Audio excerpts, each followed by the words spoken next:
Hello everybody, my name is Obniel and I'm a senior at the Academy for Software Engineering. Here at the Academy for Software Engineering, we are in the class Senior Science Seminar where we discuss various topics regarding like health issues and like just science in general. And one of the things that we have done today is that we've discussed issues that happen in the world, and one of those issues have happened to be fast fashion and food waste. So with those products, we discussed that during fast fashion there's a lot of things that are being harmed in society, such as like sweatshops and like just like in general, just people are being harmed and the environment is being harmed.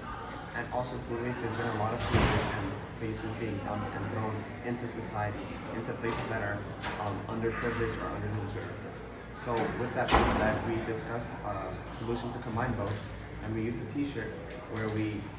used food waste products that were